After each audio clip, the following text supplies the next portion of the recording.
শীতের সন্ধ্যায় আমরা এরকম একটা ফিশ ফ্রাই, সাথে ছিল একটা সস। কিভাবে সবকিছু সিম্পল ভাবে করেছি তাই থাকছে আজকের ভিডিও। আসসালামু আলাইকুম এভরিওয়ান, কেমন আছেন সবাই? আজকে আমি তোমাদের সাথে এমন একটা জিনিস শেয়ার করব যেটা তোমাদের অনেক বেশি পছন্দ হবে।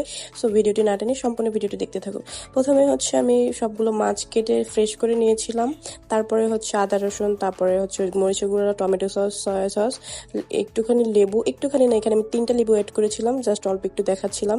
তারপর এখানে লবণ স্বাদ মতো, তারপর হচ্ছে এখানে আমি সবকিছু গুলিয়ে নিচ্ছিলাম। প্রায় সময় বাড়িতে গেলে হচ্ছে এই ফিশ ফ্রাইটা বানানোর ট্রাই করি, আমাদের বাসায় সবাই অনেক বেশি পছন্দ করে। সবগুলো মশলা হচ্ছে মিক্স করে আমি হচ্ছে প্রত্যেকটা মাছে হচ্ছে পিঠে লেপে দিচ্ছিলাম একটা একটা করে। তারপর হচ্ছে এখানে আমি দিয়ে দিচ্ছিলাম সরিষার তেল, যেন স্মেলটা ভালো আসে। আমি আর তাপসু বাড়িতে যে কয়দিনই ছিলাম অনেক বেশি মজা করেছিলাম। আর কিভাবে যে দিনগুলো চলে গিয়েছে, দেখতে দেখতে 8 দিন চলে গেছে, মানে আমি বুঝতেই পারিনি যে কিভাবে চলে গেল। সবগুলো মাছ হচ্ছে ম্যারিনেট করে ফ্রিজে রেখে দিয়েছিলাম। দেন হচ্ছে সন্ধ্যার বেলা হচ্ছে আমি এগুলো বের করে একটা একটা করে ভেজে নিচ্ছিলাম। আজকের এই ফিশ ফ্রাইটা দেখাবো আপনাদের মাঝে 2 রকম ভাবে, আর তার সাথে থাকবে হচ্ছে স্পেশাল একটা সসটা রেডি করতে প্রথমে আমার লাগবে লেবু। এখানে 2টা লেবু অ্যাড করেছিলাম, তারপরে কিছু কাঁচামরিচ কুচি, সয়া সস আর 1 টেবিল পরিমাণে চিনি নিয়েছিলাম। এই তোমার স্পেশাল সস একদম রেডি। তার সাথে বলেছিলাম 2 রকম ভাবে হচ্ছে তোমাদের ফিশ ফ্রাই দেখাবো। এখানে দেখাচ্ছিলাম হচ্ছে প্রথমে ভেজেছিলাম নর্মাল ভাবে যেভাবে ছিল সেভাবে, আর মাছ হচ্ছে ময়দাতে কোট করে ভেজে নিচ্ছিলাম। আর 2 রকম টেস্ট পাওয়ার জন্যই হচ্ছে আমি 2 রকম ভাবে ভাজছিলাম। আর এখন এটা ভাজতে ভাজতে হচ্ছে আমার ওই সাইড দিয়ে হচ্ছে ওই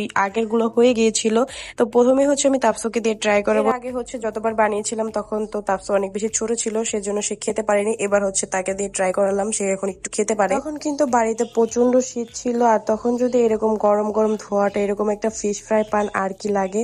আর আমি তখনই হচ্ছে সসটা দিয়ে একটুখানি মুখে দিয়েছিলাম, যে এত বেশি জুসি আর এত বেশি মজা লেগেছে আমার কাছে, মানে আমি একদমই 10-এ 10ই দিব এটাকে। আর হচ্ছে নিজেটা নিজে বানিয়েছি বলে বলছি না, আসলে বেশি মজা হয়েছে, আপনারা ট্রাই করতে পারেন। আর আমাদের কিন্তু অনেক বেশি ঠান্ডা জ্বর, তারপর আমি অনেক বেশি অসুস্থ।